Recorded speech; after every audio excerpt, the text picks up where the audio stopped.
Mi digeron que mis fuegos artificiales eran una molestia.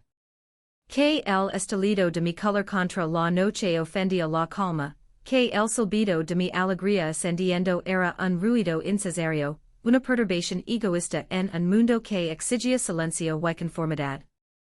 Y lo peor de todo, lo que me rompió en un millón de fragmentos oscuros, es que les cree. Abandon el cielo y me convencí de que mi lugar estaba en la tierra, en el barro, en la quietud de una meca apagada.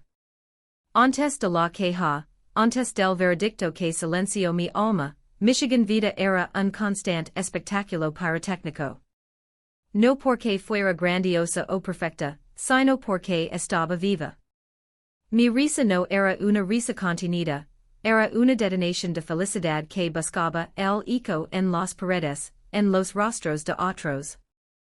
Mis ideas no nacen en silencio, estaban como cohetes, dejando estelas de posibilidad, algunas brillantes, otras fugaces y falidas, pero todas ellas un intento de alcanzar algo más alto. Vivía con las manos manchadas de pólvora de sueños, siempre mezclando colores, siempre buscando la química correcta para una nueva explosión de asombro. Amaba con la intensidad de una bengala, iluminando todo a mi alrededor, a veces hasta el punto de seguir, sin darme cuenta de que algunos ojos prefieren la penumbra. Mi corazón no latía, trepidaba. Era un taller desordenado donde cada emoción era un componente inestable, cada experiencia un catalizador. No había nada a medias. La tristeza era una lluvia de chispas que caen lentamente, quemando pequeñas marcas en mi piel. La felicidad era una palmera dorada que se abría en el cenit de la noche, sobrecogedora y efímera. Yo era el artífice de mi propio cielo, un cielo ruidoso, caótico, a veces deslumbrante y otras simplemente estridente, pero era mío. Era mi forma de decir, estoy aquí, mi forma de pintar la oscuridad con la certeza de que incluso la luz más breve es una victoria contra la nada. No buscaba aprobación, solo expresión. Cría, con una inocencia que ahora me parece lejana y dolorosa, que todas las almas buscaban su propia forma de brillar, que el universo era un festival infinito donde cada uno aportaba su propio destello. Pero me equivocaba. Quienes no solo prefieren la oscuridad, sino que necesitan imponerla. El día del silencio llegó sin aviso. No fue una guerra, fue una ejecución.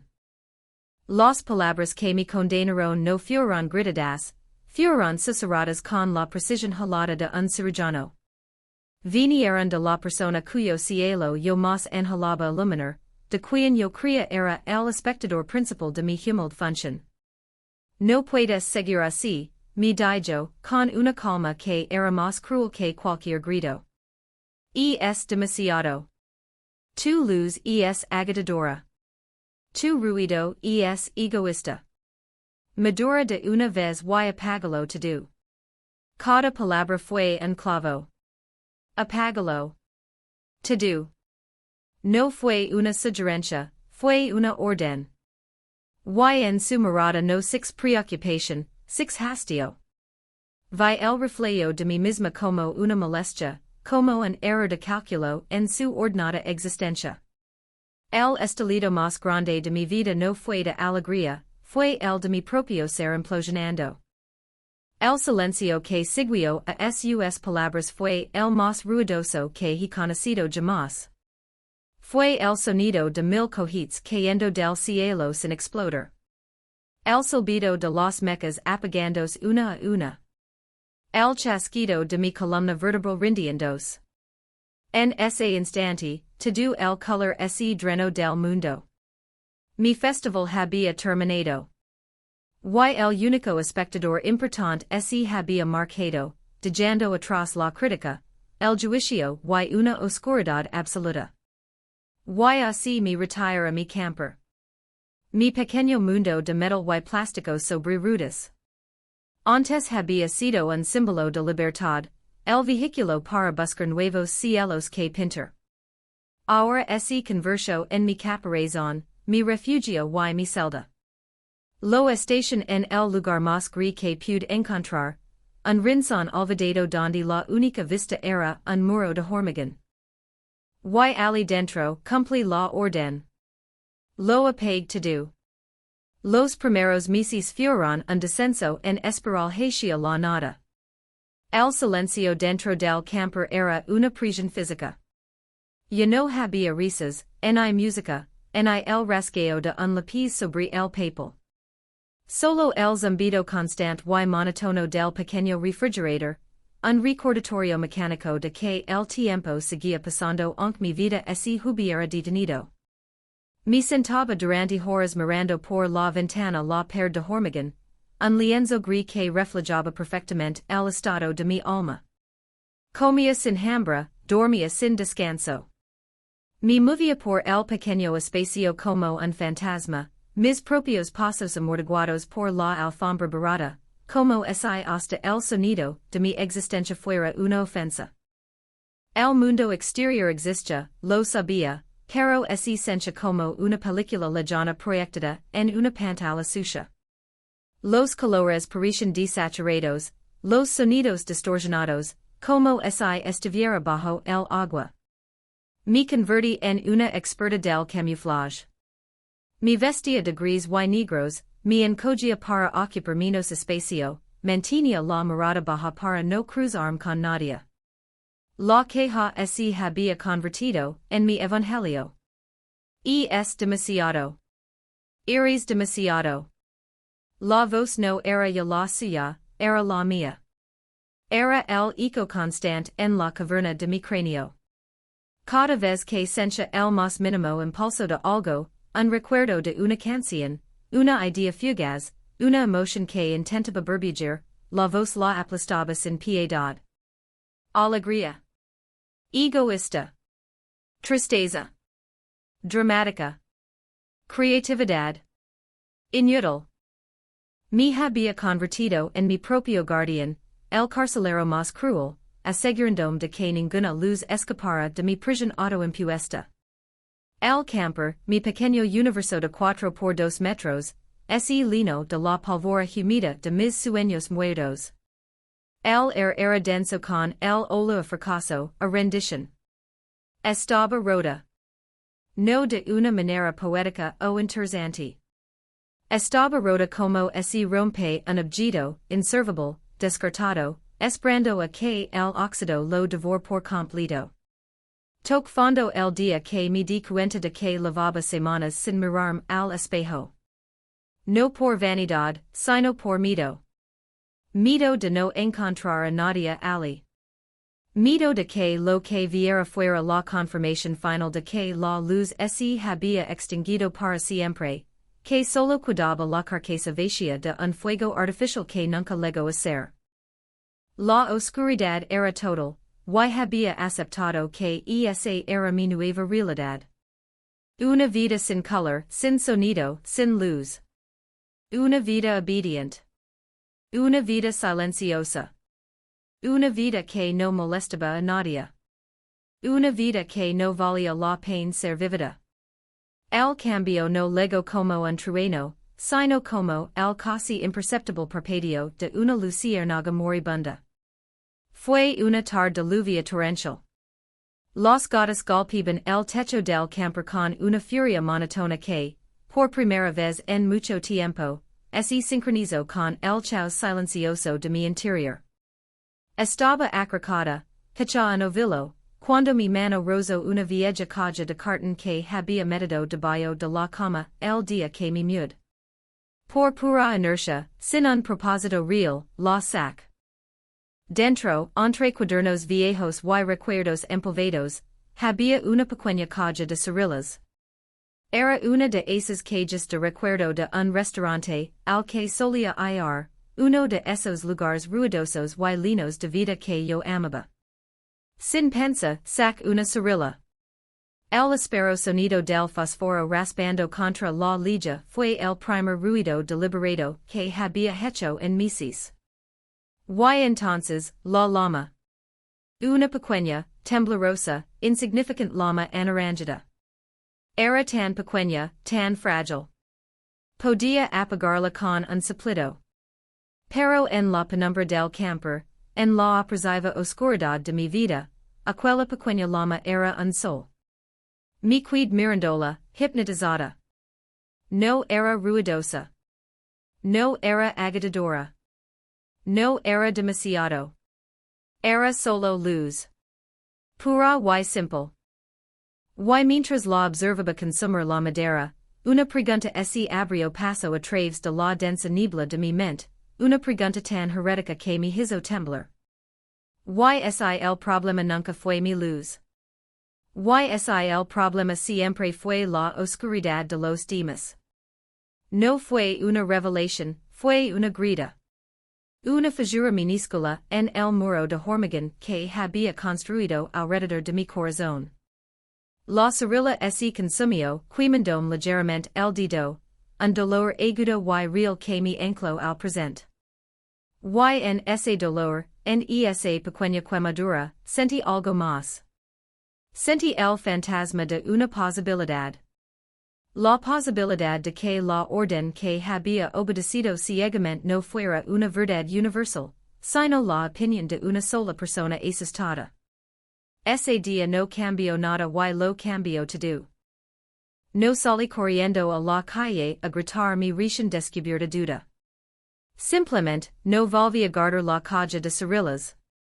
La dejé sobre la mesa, como un pequeño monumento a una pregunta. El primer paso del ascenso fue comprar un cuaderno nuevo. No uno gris, sino uno de un azul intenso, el color del cielo justo antes del amanecer. Durante una semana, el cuaderno permaneció cerrado sobre la mesa, junto a la caja de cerillas. Abrirlo se sentía como un acto de traición a mi exilio. La voz en mi cabeza me susurraba que era inútil, que no tenía nada que decir, nada que pintar. Pero la imagen de la pequeña llama persistía.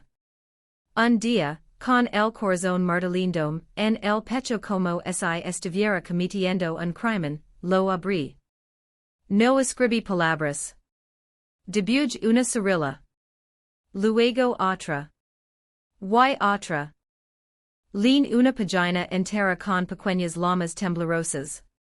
Fue mi primer acto de rebelión silenciosa. Empecé a recolectar materials para un festival que, no sabía que iba a lanzar. Cada objeto era un componente secreto. Un juego de lápices de colores comprado en una tienda de segunda mano se convirtió en mi arsenal de pigmentos. Un viejo libro de química, encontrado en una caja de donaciones, se convirtió en mi manual de instructions, no para la pólvora, sino para la resiliencia. Leía sobre la naturaleza de las reacciones, sobre cómo ciertos elementos, inertes por sí solos, podían crear algo espectacular al unirse. Empecé a escribir. Al principio, eran fragmentos. Palabras sueltas que describían el gris. Luego, frases que recordaban el color. Párrafos enteros que se atrevían a cuestionar la queja. Cada palabra escrita era como moler, un ingredient para mi pyrotechnia personal. Cada frase era un fusible que trenzaba con cuidado. Había días terribles. Días en que la voz regresaba con la fuerza de un huracán, y yo escondía el cuaderno, convencida de mi propia estupidez. Días en que el muro de hormigón fuera de mi ventana parecía la única verdad posible. Pero yo no me rendía por completo. Después de la tormenta, buscaba la caja de cerillas, encendía una, y recordaba la pregunta. El camper dejó de ser una celda y se transformó lentamente en un laboratorio. Las paredes interiores se llenaron de mis dibujos, primero pequeñas estrellas, luego constelaciones enteras, galaxias de colores que luchaban contra el espacio reducido. Escribía por la noche, a la luz de una pequeña lámpara, como un conspirador planeando una revolución. Estaba construyendo mis fuegos artificiales en secreto, en las entrañas de mi rendición. Eran fuegos artificiales hechos de dolor, de duda, de rabia, pero también de una esperanza frágil y obstinada. Eran pomas que explotaban en metáforas, dibujos que estallaban en colores prohibidos, historias que silbaban hacia el cielo con la fuerza de una verdad largamente reprimida. No sabía para quién los estaba construyendo. Quizás solo para mí. Quizás solo para demostrar a la oscuridad que una sola chispa, sueda, pueda aprender a arder de nuevo. El preciso duró años. Años de mezclar, de probar, de falar y volver a empezar. El día del festival no fue planeado. Simplemente supe que era el momento. El cuaderno azul estaba lino. Las paredes del camper eran un mural de mi viaje desde la oscuridad hasta la luz tentativa. Había construido no solo un arsenal de arte, sino una nueva columna vertebral, forjada en la soledad y el autodescubrimiento. Conduje el camper, mi humilde laboratorio sobre rutas, hasta el centro de la ciudad, a la misma plaza donde una vez había visto un verdadero espectáculo de fuegos artificiales, cinchando pequeña y invisible. A park en un lugar visible, tomé una respiración profunda, y abrí las puertas. No grite. No anuncié nada. Simplemente abrí las puertas de par en par, revelando el universo que había creado en su interior. La gente, al principio, pasaba de largo. Pero luego, una persona se detuvo. Después otra. Se acercaron, atraídos por el imposible estilo de color que emanaba del interior de aquel vehículo modesto. Pegué las páginas de mi cuaderno en el exterior del camper, una a una. Poemas sobre la belleza de ser demasiado. Historias sobre encontrar luz en un cuarto oscuro. Dibujos de supernovas y galaxias nacidas del silencio. No era una queja contra mi verdugo. Era mi respuesta. Era mi declaración de independencia. La gente empezó a leer. Vi sus rostros cambiar. Vi una mujer llorar silenciosamente mientras leía un poema sobre el valor de un solo fósforo. Vi un joven tomar una foto de un dibujo de una constelación llamada resiliencia. No era un ruido que molestaba, era una resonancia. La culminación llegó cuando sac un pequeño proyector. Apunt hacia la fachada blanca y aburrida de un edificio gubernamental, el muro de hormigón definitivo. Y proyect mis dibujos, mis palabras, en una secuencia animada. Fue mi festival. Una explosión silenciosa pero monumental. Vislumbres de llamas naranjas, cascadas de tinta azul, crisantemos de palabras que florecen y se desvanecen. No hubo sonido, pero la plaza se llenó con el estruendo de mi alma renacida. No sé si la persona que me rompió lo vio. Ya no importaba. Este festival no era para esa persona. Era para mí. Era para la niña que cría en la magia de la luz. Era para el fantasma que vivió en el camper. Era para cualquiera que alguna vez se hubiera sentido demasiado ruidoso, demasiado brillante, demasiado vivo. Mientras las imágenes danzaban en el edificio, sentí una calma que nunca antes había conocido. La paz que liga no antes de la tormenta, sino después del más grandioso de los finales pirotécnicos. La paz de los rescoldos que brillan cálidamente en la oscuridad satisfechos. Lo había recuperado todo, no volviendo a ser quien era, sino convirtiéndome en quien nací para ser, a través del fuego. Mi camper ya no es un refugio, es mi escenario. Sigo siendo mi hogar, pero sus ventanas ya no miran a un muro, sino al camino por delante. Viajo, y en cada lugar al que voy, lanzo mi pequeño y silencioso festival. Comparto mis palabras, mis colores, mi historia. He aprendido que los fuegos artificiales no tienen por qué ser de pólvora y fuego. Pudenser de bondad, de courage, de arte, de verdad. Pudenser un acto tan simple como preguntar alguien como esta y escuchar de verdad la respuesta. Son cualquier cosa que rompa la monotonía del gris, cualquier cosa que lo recuerda alguien que el color existe. Hay personas que siempre tendrán miedo de la luz. Personas que han hecho de la penumbra, su hogar, y se sienten agredidas por cualquier cosa que brille. Te dirán que tu risa es estridente, que tus sueños son irreales, que tu pasión es agotadora. Intentarán entregar una caja de cerillas y te ordenarán que apagues la llama que arde en tu interior. No lo hagas. Por favor, no apagues tus fuegos artificiales por nadie. El mundo ya tiene sufficient silencio, sufficient gris, sufficient miedo. El mundo necesita desesperadamente tu luz. Necesita tu ruido, tu color, tu alegría caótica y imperfecta. Así que te pido que construyas tu propio festival. Empieza en secreto si es necesario, en la soledad de tu propio camper, en la quietud de tu habitación. Empieza con una sola chispa, una sola palabra, un solo trazo de color. Cuidala. Protegila. Alimentala con tu verdad. Y cuando estés listo, lanzala al mundo. Sin disculpas. Sin esperar permiso.